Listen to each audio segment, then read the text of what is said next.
ఉదయకాలపు దేవుని ప్రత్యక్షత.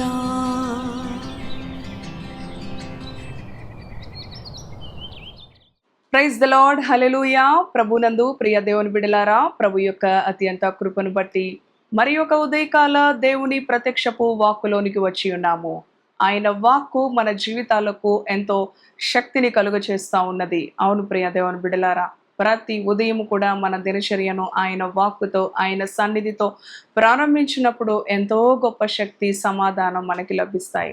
ఏ రోజైతే ప్రార్థించమో, ఏ రోజైతే దేవుని వాక్యాన్ని చదవమో, ఆ దినము మరి ఏదో కోల్పోయినట్లు, అవును, నెమ్మది లేని, సమాధానం లేని అనుభవాన్ని మనము చూస్తూ ఉంటాము. కనుక ప్రతి ఉదయం మానక తన వాక్కుతో దర్శిస్తున్న దేవాతి దేవుని స్తుతిస్తూ ఆయన వాక్కును ధ్యానం చేసుకుందాం రండి.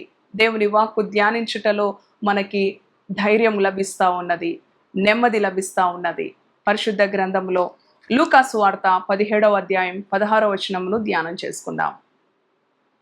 గొప్ప శబ్దంతో దేవుని మహిమపరచుచు తిరిగి వచ్చి ఆయనకు కృతజ్ఞతాస్తుతులు చెల్లించుచు ఆయన పాదముల యొద్ద సాగిలపడెను.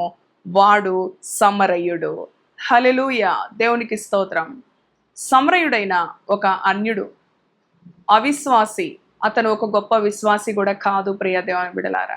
అయినప్పటికీ కూడా ప్రభు ద్వారా ఒక మేలు పొందుకున్నాడు, ఒక స్వస్థత, ఒక అద్భుత కార్యాన్ని రుచించాడు. ప్రియ దేవుని బిడలారా, తన జీవితంలో ఆశలు కోల్పోయిన తన జీవితంలో నిరాశతో, నిస్పృహతో, ఇంకా మరణము కొరకు ఎదురు చూస్తున్న ఆ అనుభవంలో, మరి ఊరి నుంచి బయటకు వెలివేయబడిన అనుభవము, వారికి వచ్చిన రోగము, ఆ దినాలలో ఎంతో, అవును ప్రియ దేవుని బిడలారా, పశువుల కన్నా స్థానం ఉండేది. కానీ ఆ వ్యాధి కలిగిన వారికి, అనగా ఆ కుష్ఠరోగము కలిగిన వారికి మరి ఊరిలో ప్రజల మధ్య నివసించడానికి స్థానము లేదు.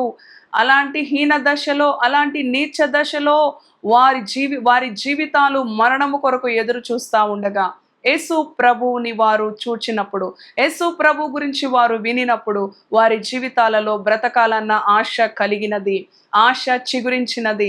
ప్రియ దేవుని బిడలారా, అప్పటి వరకు ఇంకా మనకి మరణమే మరి అని ఎదురు చూస్తూ కుటుంబాలకు, మరి వారి ప్రాంతానికి, వారి బంధువులకు, సమస్తానికి దూరమై మరి ఎంతో నికృష్టమైన జీవితాలలో వారి జీవితాలు ఉండగా, క్రీస్తు మరి వారి జీవితాలలో క్రీస్తును గురించిన శుభ వర్తమానము వినిన తోడనే వారి జీవితాల్లో బ్రతకాలన్న ఆశ కలిగినది.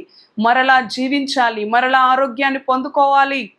మరి యేసు క్రీస్తు అనేకులను బాగు చేస్తూ ఉన్నాడు, స్వస్థపరుస్తూ ఉన్నాడు. ఎలాంటి రోగమైనా, ఎలాంటి మరణకరమైన వ్యాధి అయినా ఆయన బాగు చేస్తూ ఉన్నాడు అని ఆయన గురించిన శుభ సమాచారము వినిన తోడనే వారి జీవితాలలో ఆశ కలిగినది.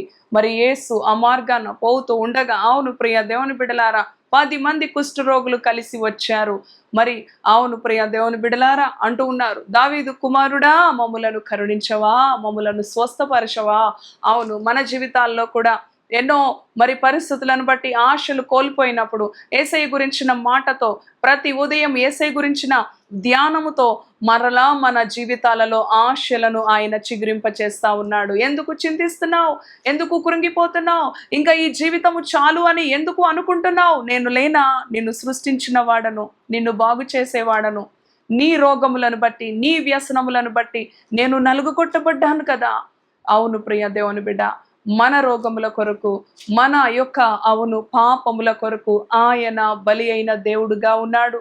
మన సమస్త పాపమును, శాపమును తనపైన వేసుకొని మనకు నిత్య జీవాన్ని ఇచ్చిన మన దేవుడు మనతో ఉండగా మనము ఆశలు కోల్పోనవసరం లేదు. ప్రియ దేవుని బిడలారా, ఆనాడు ఆ 10 మంది కుష్ఠరోగులు కూడా, అవును, అప్పటి వరకు వారి జీవితము క్రీస్తును ఎరుగక, క్రీస్తును గురించిన శుభ సమాచారము వినకముందు ఒక రకంగా ఉంది. ఎప్పుడైతే క్రీస్తును వారు ఎరిగారో, క్రీస్తును చూచారో, క్రీస్తును వారు మరి క్రీస్తు గురించి వారు విన్నారో, వారి జీవితాలలో, వారి ఆలోచనలలో మార్పులు వచ్చినవి. దేవుని ఎదుర్కొని అంటున్నారు, మమ్ములను కరుణించవా, మమ్ములను బాగు చేయవా. అవును ప్రియ దేవుని బిడ్డ, ఆయన ఎవరినైనా కరుణించే దేవుడు, ఎవరినైనా బాగు చేసే దేవుడు. ఒకరిని బాగు చేసి మరి ఒకరిని విడిచిపెట్టే దేవుడు కాదు ఆయన. ఆయన నీతిమంతుల మీదను అనీతిమంతుల మీదను తన వర్షాన్ని, తన సూర్యుణ్ణి ఉదయింపచేస్తా ఉన్నాడు ప్రియ దేవుని బిడలారా. కనుక ఆయన పక్షపాతి కాడు అని పేతురు భక్తుడు కూడా చెప్తూ ఉంటాడు.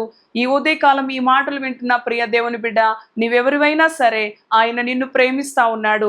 ఆయన నిన్ను కూడా బాగు చేయాలని, నిన్ను కూడా విడిపించాలని, నీవు కలిగి ఉన్న వ్యసనాల నుంచి, నీవు కలిగి ఉన్న బంధకాల నుంచి, నీవు కలిగి ఉన్న సమస్యల నుంచి ఆయన నిన్ను విడిపించి నీకు నూతన జీవితాన్ని, సంతోషకరమైన జీవితాన్ని, నెమ్మదికరమైన జీవితాన్ని ఇవ్వాలని ఆయన ఆశతో ఎదురు చూస్తా ఉన్నాడు. తన బిడ్డలు ఎప్పుడు వచ్చి, దావీదు కుమారుడా నన్ను కరుణించవా అని ఆ 10 మంది కుష్ఠరోగులు అనినట్లుగా, అవును ఆయన అంటాడు, నాకిష్టమే మీరు శుద్ధులు కండి.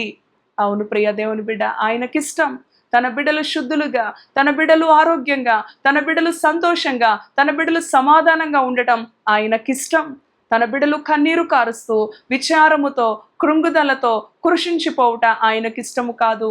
కానీ దుష్టుని యొక్క పన్నాగం, సాతానుని యొక్క పన్నాగం తన బిడ్డలు ఆయన ధరికి చేరకుండా, మరి అవును నిత్య నాశనమునకు ఈడ్చుకొని పోయే మార్గములో కనికరము లేని కఠినుడుగా దుష్టుడు తన బిడ్డలను నశింప చేయటమే గురిగా ఎన్నుకున్న ఈ దుర్దినాలలో ఆయన వాక్కు ద్వారా ప్రభు మనలను దర్శిస్తూ ఉన్నాడు ప్రియ దేవుని బిడ్డలారా.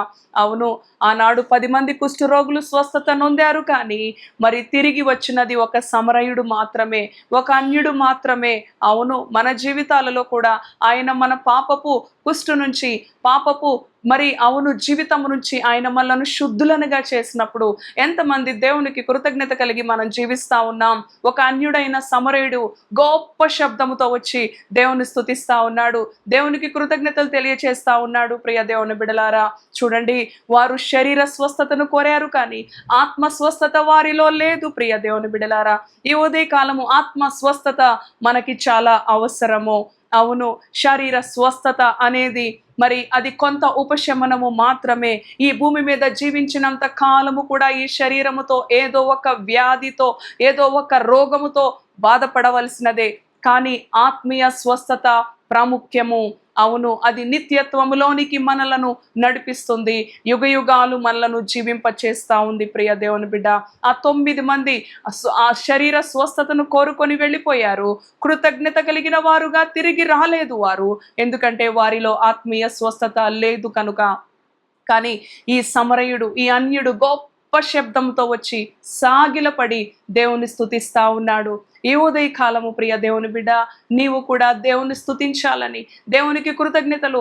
ఈ నూతన జీవితం, ఈ నూతన దినం నాకంటే గొప్పవారు గత రాత్రే, ఈ దినము, ఈ క్షణములో ఎంతో మంది మరణించారు. నేను సజీవంగా ఉన్నానంటే నీ కృపనాయన, నన్ను నీ రెక్కల నీడలో భద్రపరిచిన దేవుడవు. అవును, 10,000 మంది కూలిన అపాయము నీ వద్దకు రాదు అని వాగ్దానం ఇచ్చిన దేవుడు అని దేవుని స్తుతించి ఆత్మలో కృతజ్ఞత కలిగిన వారమై గొప్ప శబ్దముతో ప్రభువుని స్తుతిస్తూ, ప్రభువుని గణపరుస్తూ, ప్రభువుకి కృతజ్ఞతలు చెల్లిస్తూ జీవించవలసిన మరి జీవితముగా మన జీవితం ఉండాలని ప్రభు మాట్లాడుతూ ఉండగా దేవుని వాక్యానికి లోబడి, అవును నిత్యము ఆయనకు కృతజ్ఞత కలిగి జీవించే అనుభవములో మనము జీవిద్దాం. ఇటు మాటలు ప్రభు మన వెనికిడిలో దీవించునుగాక. తలలు వంచండి. దయగలిగిన తండ్రి, పరిశుద్ధుడా, నీ పరిశుద్ధ నామానికి వందనాలు. అవును ప్రభువా, ఈ ఉదయ కాలము నీ శక్తి కలిగిన వాక్కు చేత మమ్ములను దర్శించారు, నీకు వందనాలు. ఆ గొప్ప శబ్దముతో ఆ సమరయుడు కుష్టు వ్యాధి నుంచి విడుదల పొంది, స్వస్థత పొంది గొప్ప శబ్దంతో వచ్చి నిన్ను స్తుతిస్తా ఉన్నాడు. సాగిలపడి 9 మంది కూడా తిరిగి వెళ్ళిపోయారు. శరీర స్వస్థత కలగగానే, అవును ప్రభు, కృతజ్ఞత లేని వారుగా, అవును ప్రభు, కానీ నువ్వు ఎన్నడూ కూడా నీ బిడ్డలను విడిచిపెట్టే దేవుడవు కాదు నాయన.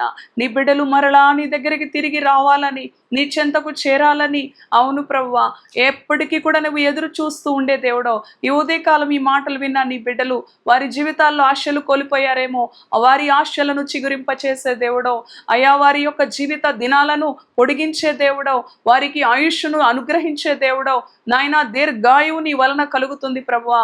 తండ్రి నీకు స్తోత్రాలు స్తోత్రాలు. ఏ వ్యాధినైనా బాగు చేసే దేవుడో, ఏ పరిస్థితినైనా సరి చేసే దేవుడో, ఈ ఉదయకాలం ఈ మాటలు విన్న నీ బిడ్డల జీవితాల్లో నెమ్మదిని, సమాధానమును, సంతృప్తిని, సంతోషాన్ని, నిన్ను బట్టి వారికి ధైర్యమును కలుగ చేయమని యేసు నామములో ప్రార్థిస్తున్నాను తండ్రి. Amen. Amen. Praise the Lord. God bless you.